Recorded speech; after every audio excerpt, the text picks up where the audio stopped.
Hello student.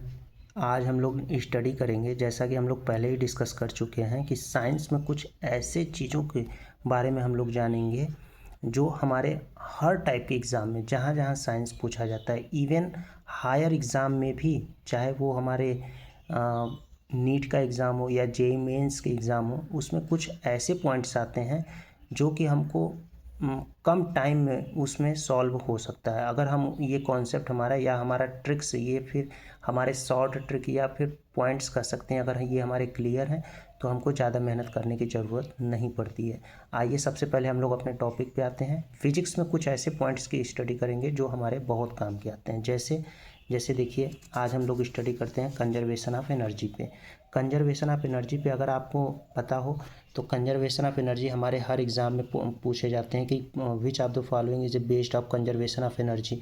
अब conservation of energy पे कौन कौन से प्रिंसिपल बेस्ड होते हैं, आप 6 to 12, 6 से लेके 12 तक के एनसीईआरटी को अगर आप पढ़ेंगे, या फिर इसके ऊपर भी अगर आप बीएससी तक के एग्ज़ाम देंगे, वहाँ पे भी ग्रेजुएशन लेवल तक के जितने एग्ज़ाम होते हैं उस लेवल पे भी ये प्रिंसिपल कहीं ना कहीं पूछे जाते हैं। अगर हम 6 to 12 की बात करें तो उस एनसीईआरटी को आप उतना पढ़ो, या फिर ये पूरा एनसीईआरटी पढ़ने के बाद ये जो समरी निकला है, ये मैं आपको डायरेक्ट रिजल्ट बता रहा हूँ। तो डायरेक्ट पूछा जाता है कंजर्वेशन ऑफ एनर्जी पे कौन कौन सा प्रिंसिपल बेस्ड है, तो प्रिंसिपल ऑफ ट्रांसफॉर्मेशन बेस्ड है। आप जानते हैं प्रिंसिपल ऑफ ट्रांसफॉर्मेशन क्या होता है, इसके बारे में हम डिटेल से पढ़ेंगे जब हम प्रॉपर टॉपिक वाइज पूरी फिजिक्स का एक एक टॉपिक वाइज स्टडी करेंगे, या फिर केमिस्ट्री का स्टडी करेंगे, जूलॉजी, बॉटनी, इन सब के बारे में हम लोग पढ़ेंगे। अच्छा, मैं थोड़ा सा और बता दूं कि इस पूरे चैनल पे हम लोग फिजिक्स के बारे में पढ़ेंगे, केमिस्ट्री के बारे में पढ़ेंगे, बायोलॉजी के बारे में पढ़ेंगे, और फिजिक्स में सारा कुछ पढ़ा जाएगा हम लोग। इसमें बहुत सारे टॉपिक्स हैं, जैसे मैकेनिक्स हो गया, मॉडर्न फिजिक्स हो गया, मैग्नेटिज्म हो गया, और करंट इलेक्ट्रिसिटी हो गया, फ्लूइड मैकेनिक्स हो गया। इसके अलावा अगर हम देखें तो रे ऑप्टिक्स हो गया, वेव ऑप्टिक्स हो गया, इन सब के बारे में स्टडी करेंगे। उसी तरह केमिस्ट्री में इनऑर्गेनिक हो गया, ऑर्गेनिक हो गया, फिजिकल हो गया, या फिर जनरल केमिस्ट्री हो गया, बायोलॉजी में जूलॉजी, बॉटनी, इन सब के बारे में डिस्कस करेंगे। आज चूँकि स्टार्टिंग डे है तो आज हम लोग, अगर आप लोगों को वीडियो पसंद आएगा तब हम कंटिन्यू इसको करेंगे, और हर टॉपिक पे एक एक शॉर्ट ट्रिक्स आपको बताते चलेंगे, जिससे आपके ज़्यादातर एग्ज़ाम में क्वेश्चन सॉल्व हो सके। डिटेल में इसके बारे में और आगे पढ़ेंगे, जिससे हमारा कम टाइम में ज़्यादा से ज़्यादा क्वेश्चन सॉल्व हो सके। जैसे देखिए, कंजर्वेशन ऑफ एनर्जी पे बेस्ड कौन कौन से प्रिंसिपल है, तो प्रिंसिपल ऑफ ट्रांसफॉर्मेशन। अब कुछ बच्चे पूछेंगे कि प्रिंसिपल ऑफ ट्रांसफॉर्मेशन होता क्या है सर, तो इसके बारे में बेटा डिटेल में पढ़ेंगे। अगर शॉर्ट में आप जानना चाहो तो ये कुछ बहुत ज़्यादा इसमें नहीं जानने को है। ये हायर करंट को लोअर करंट में, या फिर लोअर करंट को हायर करंट में ट्रांसफॉर्मेशन का काम करता है। ये जो प्रिंसिपल ऑफ ट्रांसफॉर्मेशन है, किस प्रिंसिपल पे बेस्ड है, कंजर्वेशन ऑफ एनर्जी, ठीक है। उसी तरह बर्नौली थ्योरम के बारे में आप अगर जानते हो, इसके बारे में भी हम डिटेल में पढ़ेंगे। ये भी किस प्रिंसिपल पे बेस्ड है, conservation of energy. Principle of Kirchhoff second law, principle of Kirchhoff second law भी कंजर्वेशन ऑफ एनर्जी पे बेस्ड है। फर्स्ट लॉ नहीं बेस्ड है। फर्स्ट लॉ ध्यान रखिएगा, यहाँ थोड़ा सा कंफ्यूज होने की ज़रूरत नहीं है। Principle of Kirchhoff first law जो होता है वो चार्ज पे बेस्ड होता है।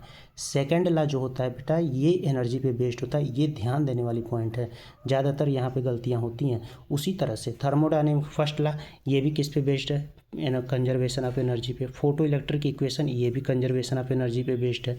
लेंज लॉ, ये भी कंजर्वेशन ऑफ एनर्जी पे बेस्ड है। कैलोरीमेट्री प्रिंसिपल, ये भी कंजर्वेशन ऑफ एनर्जी पे बेस्ड है। आप 6 to 12 एनसीईआरटी पढ़ोगे, जो रिजल्ट आपको उतना पढ़ने के बाद पूरी फिजिक्स में जो आएगा, वो पूरी फिजिक्स में मैंने एक जगह समराइज़ करके बता दिया, जिससे आपको ज़्यादा मेहनत करने की ज़रूरत ना पड़े, कम टाइम में आप ज़्यादा से ज़्यादा क्वेश्चन सॉल्व कर सको। आइए, इस जो मैंने आज आपको एक टॉपिक बताया है कि कंजर्वेशन ऑफ एनर्जी किस पे बेस्ड है, इस पे रिलेटेड हम आपको कुछ क्वेश्चन भी दिखा देते हैं, जिससे आपको ये पता लगे कि हाँ, इस टाइप के क्वेश्चन अक्सर कर पूछे जाते हैं। आइए देखिए, ये हमारा क्वेश्चन है, बीएचयू 2010 में पूछा। पहले क्या था, नीट जो है अलग अलग एग्ज़ाम कराते थे।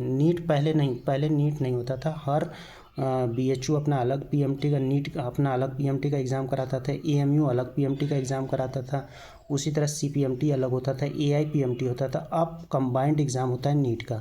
जब अलग अलग होते थे, ये 2015-16 से कंबाइंड एग्ज़ाम स्टार्ट हुआ। 2013 से 13-14 से आई थिंक नीट का एग्ज़ाम स्टार्ट हुआ है कंबाइंड। उसके पहले सब अलग अलग होते थे। तो ये देखिए BHU 2010 में क्वेश्चन पूछा गया है, which of the following based on conservation of energy. पहला ऑप्शन था इसमें किरचॉफ सेकेंड लॉ, दूसरा thermodynamic first law, Kirchhoff first law भी दिया है ऑप्शन में, इसलिए अलर्ट हो जाइए। चौथा मोर देन वन, तो यहाँ पे क्या ऑप्शन सही होगा। ज़्यादातर बच्चे यहाँ पे गलतियाँ करेंगे, लेकिन इसमें मोर देन वन है। पहले BHU 2 एग्ज़ाम कराता था, मोर देन वन ऑप्शन भी आते थे, तो इसमें फोर्थ ऑप्शन सही होगा। उसी तरह से सेम क्वेश्चन अगर हमारा सेम रहे, सेम वही क्वेश्चन रहे, केवल ऑप्शन अगर हम चेंज कर दें, AMU 2011 में 2010 में BHU ने पूछा, उसी क्वेश्चन को AMU ने थोड़ा सा मॉडिफाइड करके पूछा। और क्या पूछा ज़रा देखिएगा, क्वेश्चन वही है, which of the following based on conservation of energy, same question में कोई चेंज नहीं। उसका ऑप्शन ये है, thermodynamic second law, Newton's second law, Stephens law, या मोर देन वन करेक्ट या नन। तो यहाँ पे बच्चों जो इसका जवाब होगा, यहाँ मोर देन वन ऑप्शन मत टिक कर देना, यहाँ पे ये गलत जवाब हो जाएगा। यहाँ पे क्या सही होगा, नन ऑफ दीज। तो देखिए अब आपको ये चीज़ें समझ में आ गई होंगी कि ये प्रिंसिपल कितने काम की चीज़ें हैं। इस टाइप के क्वेश्चन आप किसी भी हर टाइप के एग्ज़ाम में इस तरह के क्वेश्चन आते हैं। चलिए, तो और भी बाकी हम कुछ और भी अच्छे पॉइंट्स लेके आपके लिए आएंगे। अगर आपको कोई वीडियो अच्छा लगेगा तो आप बिल्कुल इसको लाइक सब्सक्राइब करिएगा, तो फिर मैं और अच्छे अच्छे वीडियोस ले आएंगे, जिससे आपको शॉर्ट ट्रिक्स पता लगे, कॉन्सेप्ट पता लगे, पॉइंट्स पता लगे, जिससे कम टाइम में हम फिजिक्स, केमिस्ट्री, जूलॉजी, बॉटनी इन सबको आसानी से पढ़ सकें। थैंक यू बच्चों, बाय बाय, गुड नाइट।